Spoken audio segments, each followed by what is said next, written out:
discípulos e diz: Senhor, ensina-nos a orar. Amém? Estende suas mãos para cá.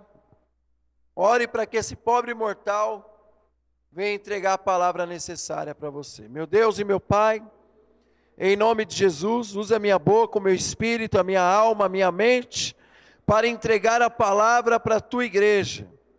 A palavra que eles necessitam ouvir. E que essa palavra venha cair em terra fértil.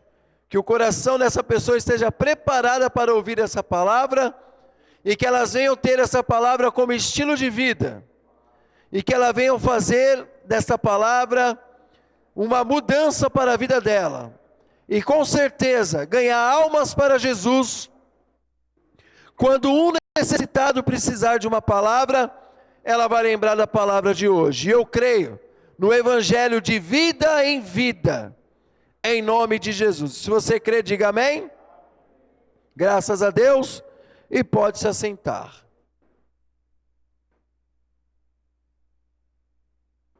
Oração. Oração é um ato que nós temos que tomar uma decisão. Eu decido orar. Não é uma necessidade fisiológica, por exemplo. O sono, a vontade de ir ao banheiro, o cansaço.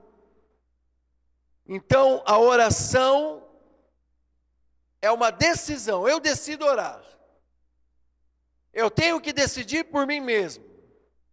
Eu tenho que decidir enquanto eu estou com a minha razão. A oração é isso. Eu tenho que ter um entendimento. Eu tenho que ter, como Paulo falou, a razão para entender o que eu tenho que fazer. Então a oração não é algo involuntário, um espasmo. Dê um espasmo aqui, eu começo a orar. Não. A oração é algo de decisão. Eu posso orar porque eu estou triste, mas também posso orar porque estou alegre. Eu tenho que orar quando, como e onde. Por que eu tenho que orar? O que eu tenho que fazer para orar? Qual é a posição que eu tenho que estar para orar? São várias perguntas que muitas pessoas não sabem responder. Mas primeiro, como um cientista, eu quero falar para você sobre os benefícios que a própria ciência fala que a oração tem no nosso cérebro. Quando eu oro, presta bem atenção, traz benefícios no meu cérebro. Um dos benefícios, redução do estresse. A oração pode diminuir a produção de hormônios do estresse, como o cortisol. Então, quando eu começo a orar, o cortisol, que é o hormônio do estresse, começa a baixar. Isso é comprovado cientificamente. Melhoria da memória. A oração pode fortalecer a memória e a capacidade de aprendizado. Nós temos uma pastora no nosso ministério que é uma mulher de oração. A pastora Maria José, conhecida como pastora Lica. Uma mulher de oração. E eu aprendi a orar com ela, não como ela, que eu não chego nem no dedo mindinho. Mas aprendi a orar. E sabe o que eu aprendi nisso aqui? Que traz a memória e a capacidade de aprendizado? Que ela aprendeu a ler a Bíblia mesmo sendo analfabeta.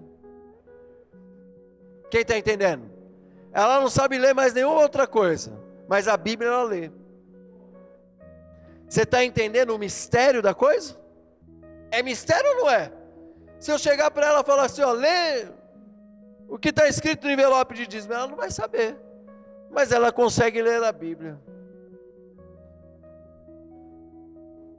Vai pegando aí.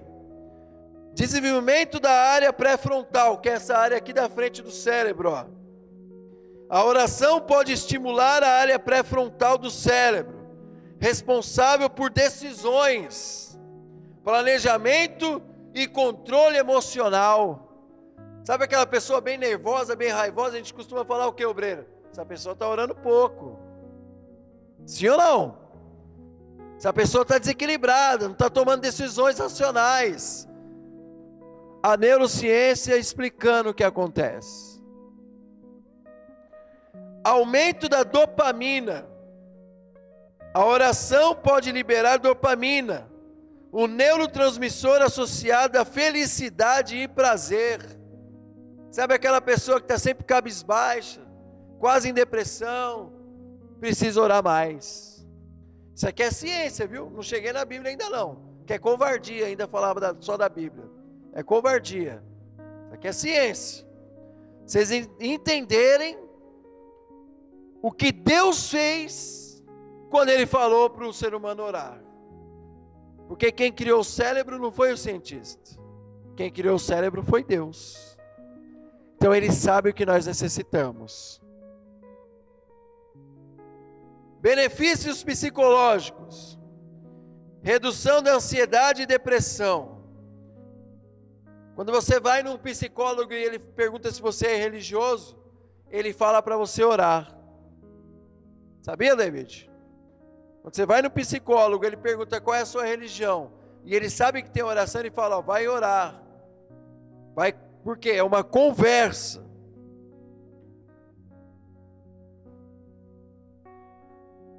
Ansiedade e depressão. Melhoria do humor. A oração pode aumentar a sensação de bem-estar e felicidade. Aumento da autoestima. A oração pode fortalecer a autoestima e confiança. Sabe quando você está cabisbaixo, com um problemão, aí você vai para o seu quarto, põe o joelho no chão, começa a orar, você sai como? Entrou um gatinho, daqui a pouco você sai um leão com o peito estufado, falou, não, vou enfrentar a situação. Sim ou não? Você está lá todo caído, cabisbaixo, se ajoelha, não é assim, Joelson? Se ajoelha, Joelson que é um homem de monte, se ajoelha, quando você levanta da oração, parece que você tomou aquele tônico do Pica-Pau, né? Aquele tônico do Pica-Pau, espinafre do Popeye, você levanta um gigante. A ciência explica. Desenvolvimento da empatia. A oração pode aumentar a capacidade de empatia e compaixão. Sabe por quê? Porque você ora pelos outros. Quando você ora pelos outros, você se coloca no lugar dele. Senhor, abençoe aquela irmã, coitada, está com o filho no hospital, que o Senhor venha abençoar, não queria estar no lugar dela, Senhor. Você começa a orar pelos outros, começa a vir empatia, a compaixão pelas pessoas. Isso é só neurociência, né? Benefícios espirituais. Conexão com o divino. A oração pode fortalecer a conexão espiritual. Sentimento de propósito. Eu tenho um propósito. Por que eu vou orar? Porque eu tenho um propósito. Ou o bicho está pegando, tem uma doença, tem um desemprego, tem um casamento falido, ou eu vou orar para agradecer a Deus pelas bênçãos alcançadas. Tem um propósito. Paz interior, perdão e reconciliação. A oração pode facilitar o perdão e a reconciliação. E o aumento da gratidão. A oração pode cultivar gratidão e apreciação. Obrigado, Senhor, pelo que o Senhor tem feito na minha vida. Que forte, né? Tanta coisa, e às vezes nós não fazemos o que tem que ser feito. Sofremos, padecemos. Teve certo dia que a gente precisa pedir oração para alguém. Tem certo dia que as pessoas vão pedir oração para nós. Tem dia que nós iremos orar sozinho, mas tudo Deus vai colocar um propósito. O que é oração? Orar é conversar com Deus, coisas que os discípulos não sabiam, e eles eram judeus. Desde pequenininho já ensinava-se, e até hoje é assim, os judeus a orar, mas eles viram Jesus orando, e eles falaram assim: opa, tem algo diferente aí, tem algo que nós não aprendemos ainda. A oração é a aproximação feita por aqueles que querem falar e ouvir o que o Senhor tem a dizer. Então, quando eu oro, as pessoas acham que para orar tem que ficar falando, mas se só um fala, o outro escuta. É o que nós ensinamos para as crianças na escola. Olha, quando um fala, o outro escuta para aprender. E nós vemos muito isso no livro de Jó. Todo mundo falando, todos os amigos falando, todo mundo falando. Quando eles se calaram, a partir do 38, do capítulo 38, Deus começou a falar. E tem gente que não está ouvindo a voz de Deus hoje. Não, é uma pessoa de oração.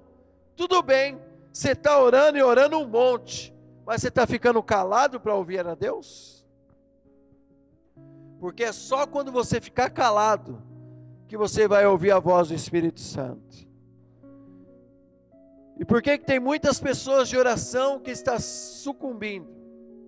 Pessoas descem monte, sobem monte, vem na igreja orar, faz o que tem que fazer, mas existe um princípio para muitas coisas.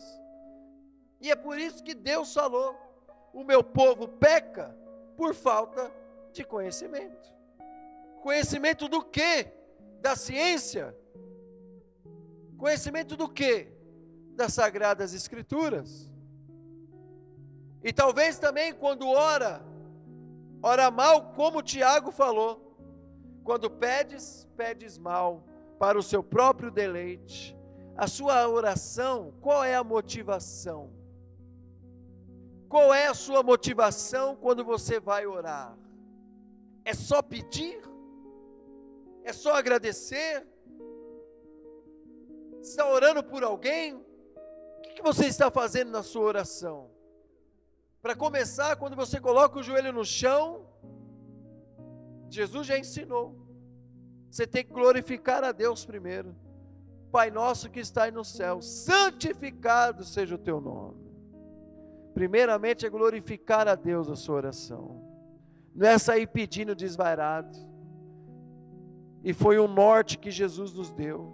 Então quando eu coloco o joelho no chão, primeiro eu glorifico a Deus. Eu digo como Ele é grandioso, como Ele é grande, como Ele é poderoso, como eu necessito dEle. O Pai Nosso, eu necessito.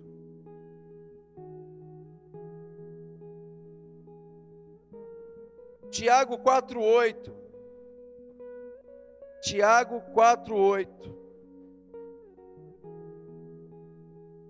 Olha o que está escrito: aproximem-se de Deus e Ele se aproximará de vocês, pecadores.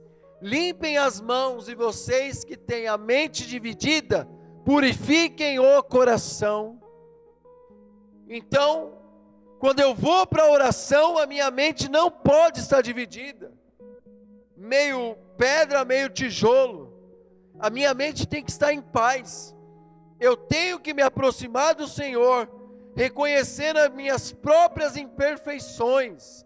Eu sou falho, eu sou fraco, eu sou pecador. Quando eu vou para o joelho, quando eu vou orar, vamos supor que você não está de joelho, mas está de pé. Você está deitado, está lavando louça, ou está tomando banho, eu não sei aonde você está orando. Primeira coisa é falar: eu sou pecador, eu sou imperfeito, porque eu preciso disso para me aproximar de Deus. Limpem as mãos, e vocês que têm a mente dividida. Uma hora eu penso em Deus, outra hora eu penso nas coisas do mundo.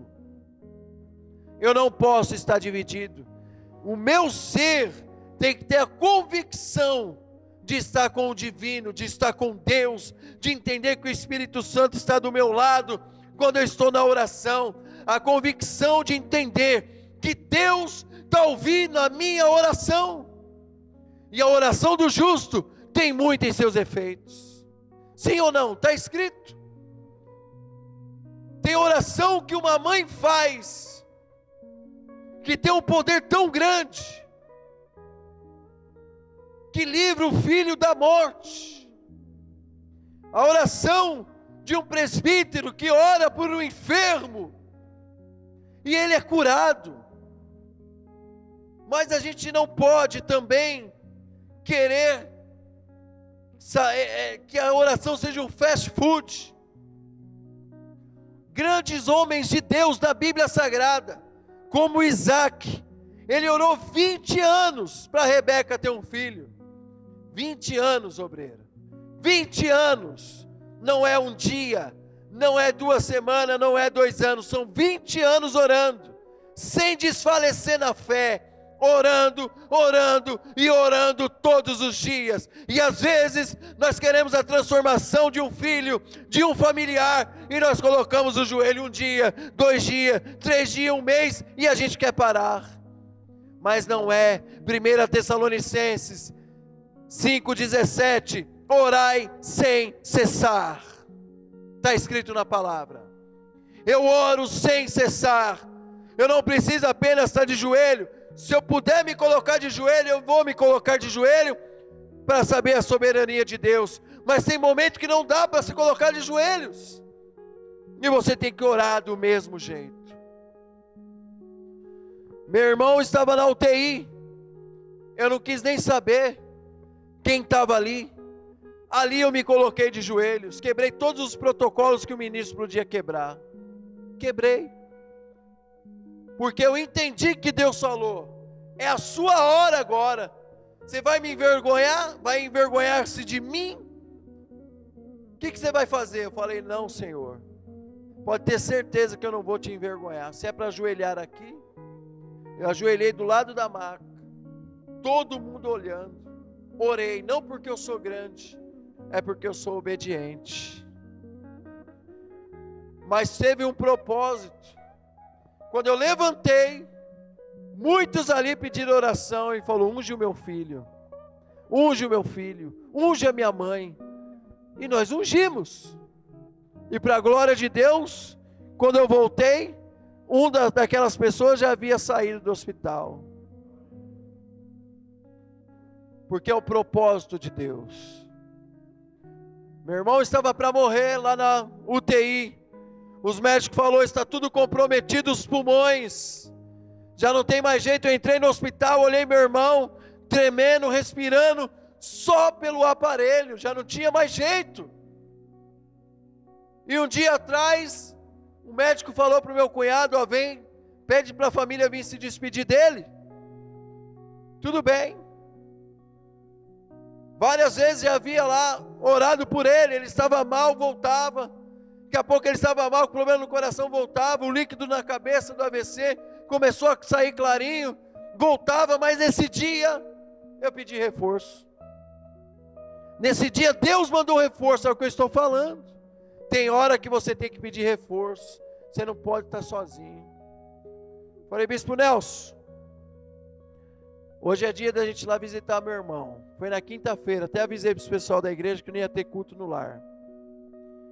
E a gente foi. Quando eu entrei no quarto, que eu vi meu irmão daquele jeito, sedação 30, que eu entrei no quarto, que eu falei com o enfermeiro que ele estava lá sedado, que ele olhou para mim, eu falei para o enfermeiro: não pode ser, sedação 30, a máxima é 36, você falou, então, o cérebro dele está parado, e um pouco de cérebro eu conheço. Ele falou: não, pode ser um. Eu falei: pode ser o quê? O cérebro dele está completamente adormecido. Aí ele desconversou, não soube o que falar, mas o meu irmão olhou para mim, e foi um pedido de socorro, e foi um pedido espiritual. Olha o poder da oração, meu irmão.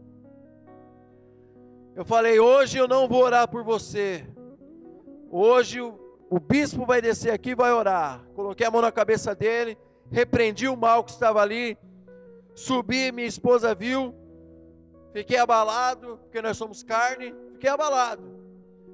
Orei por ele todos os dias, mas naquele dia eu falei, não é possível. Hoje vai acontecer alguma coisa, ou meu irmão morre, ou ele vai ter uma melhora. Falei para minha esposa, aí o bispo desceu, teve eu não vou contar aqui porque o tempo não vai dar, mas teve um impedimento espiritual entre nós ali logo no início. Aí eu ia descer com ele desceu sozinho. Quando ele desceu, ele fez a oração da fé. Fez a oração da fé, vi que eu tinha um demônio ali na guerra, na UTI, ele quebrou todos os protocolos, e nunca tinha um médico lá à noite, sempre de manhã. E nesse dia, o médico encostou na maca. E o bispo falou assim, abaixo de Deus estão os médicos, e em cima dos médicos está Deus. Forte, né? O médico teve que escutar isso. E eles nunca estão lá, só naquele dia eles estavam à noite, só naquele dia. Foi feita a oração da fé. No outro dia, minha cunhada falou, Eric, nem foi no outro dia, minha esposa desceu lá para ver ele, sim ou não, vida? Ela viu do jeito que eu falei que ele estava. Quando ela subiu, o bispo subiu, ela subiu, ela falou, está tranquilo, nem parece, é o mesmo Hernani? Falou, está tranquilo, sossegado. E a saturação que estava 40? Estava 100. E os batimentos cardíacos? 80 e pouco. E a febre que estava 38, quase 39, 37. Na hora, o milagre foi feito. E no outro dia, para edificar a sua fé, viu? No outro dia, minha cunhada falou, Eric, aconteceu um milagre. O médico pegou a chapa, mostrou para mim, ó, o pulmão dele todo comprometido, ó, o pulmão de hoje, nada.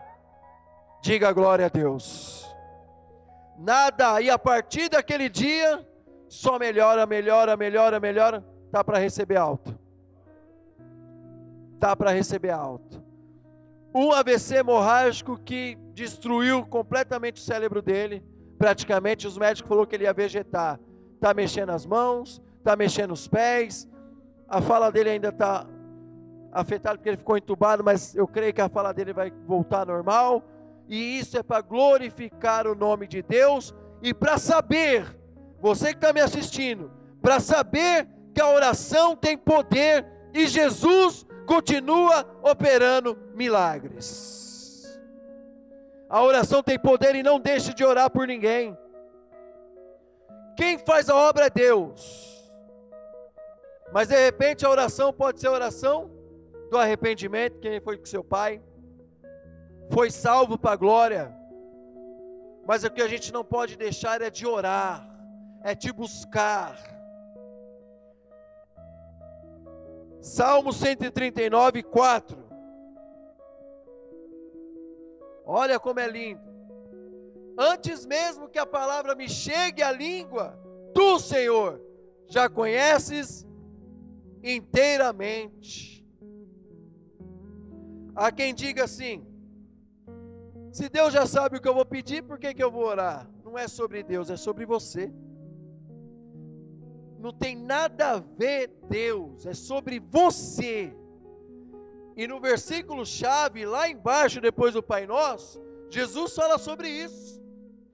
Do homem que ia receber uma visita, não tinha pão, bateu lá na casa do vizinho para pedir pão, e o vizinho falou que não ia abrir, porque os filhos já estavam deitados, e Jesus falou sobre isso, sobre a insistência, sobre a busca na oração. Deus já sabe o que você vai pedir, mas será que você sabe o que vai acontecer? Claro que não, você não é onisciente. Isso é sobre nós, é sobre você, buscar, pedir, se colocar de joelho, é sobre nós, eu e Deus. Quanto mais eu busco, quanto mais eu oro, quanto mais sou insistente, quanto mais eu falo com Deus, Jesus falou sobre isso, sobre o cobrador, sobre o juiz iníquo, sobre o juiz iníquo, que aquela mulher foi lá, insistiu, e o juiz deu a causa, e ele fala sobre isso. Esses são tudo injustos, mas qual é o filho que pedindo pão, o pai vai dar pedra? Fala para mim. É sobre isso que Jesus estava ensinando, que nós temos que insistir na oração. Sabe por quê? Porque às vezes nós não temos fé suficiente, e a fé só vai ativar quando eu exercer, quando eu orar, aí a minha fé é ativada. Quem está entendendo? E para finalizar, saber que Deus responde, Jeremias 33:3. Quais são os benefícios da oração? É saber que Deus responde a oração. Olha lá, clama a mim e eu responder-te-ei, e direi a você coisas grandiosas e insondáveis que você não conhece. A oração é estar perto de Deus. A oração é dar revelação para o cristão. A oração é o cristão entender que eu estou pedindo A e Deus vai dar o abecedário, porque Ele entende que isso é bom para nós. Só que é também entender que não é no momento que eu quero, mas no momento que eu necessito. Guarda isso no seu coração. Não é no momento que você quer, mas no momento que você precisa. Aí Deus começa a agir.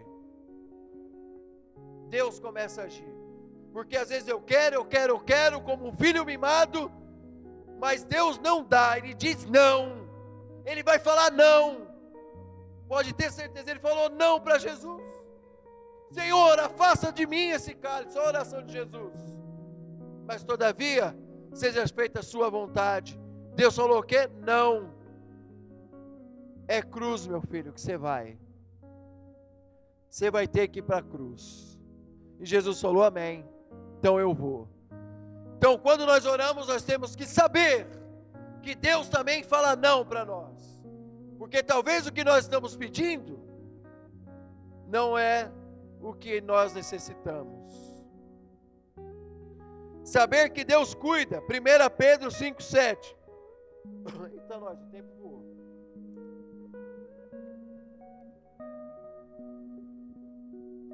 1 Pedro 5,7.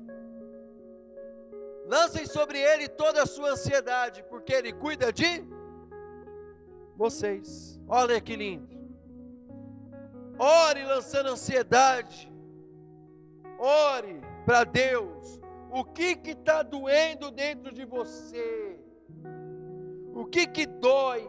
Qual é a angústia? Qual é a tristeza? Qual é aquilo que desequilibra você? Vai para a oração e fala tudo para Deus. Fala que você está fraco. Fala que você não consegue vencer isso. Fala para Deus. Se é pecado, confessa o pecado. Se é tristeza, confessa a tristeza. Mas fala com Deus. Abre a boca, expurga, põe para fora. Deus me ajuda. E Ele vai te ajudar. Saber que Deus livra dos medos. Salmo 34:4.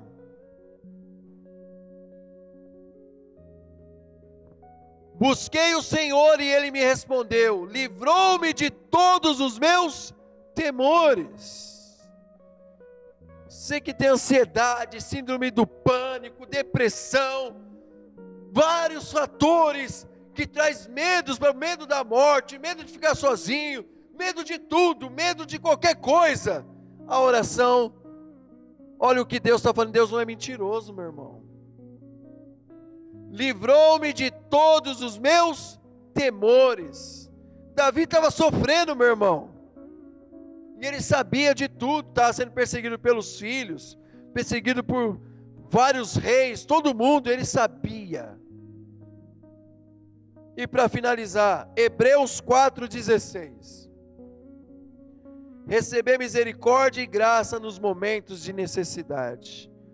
Tinha mais para falar, mas deixa para os próximos pregadores. Assim aproximemo-nos do trono da graça com toda a confiança, a fim de recebermos misericórdia e encontrarmos graça que nos ajude no momento da necessidade. Oração é reserva. Quando você passar por uma dificuldade, a misericórdia de Deus vem sobre você e te fortalece. Tem momento que você vai falar assim: como eu consegui passar por essa situação? Mas é o que? A comunhão com Deus, a misericórdia de Deus, a graça de Deus. A graça de Deus está sendo pregada completamente errada, não tem nada a ver com o que está sendo pregado. A graça de Deus é isso. É Deus estar com você nos momentos de dificuldades, porque a graça de Deus é Cristo na cruz. E Cristo na cruz é paz no seu coração. E a paz no seu coração é o equilíbrio na sua vida, para você resolver problemas, para você sair de problemas, numa situação de dificuldade, você não ficar preso num quarto escuro e saber que tem Deus na sua vida. A oração é reserva, é um tanque de reserva. O carro, ele tem um tanque de gasolina. A oração é aquele galão que está ali atrás do carro, para quando acabar esse tanque, você enche mais um pouco para caminhar. A graça de Deus, ela é atraída pela oração sincera com o Senhor. Fica de pé no seu lugar. Feche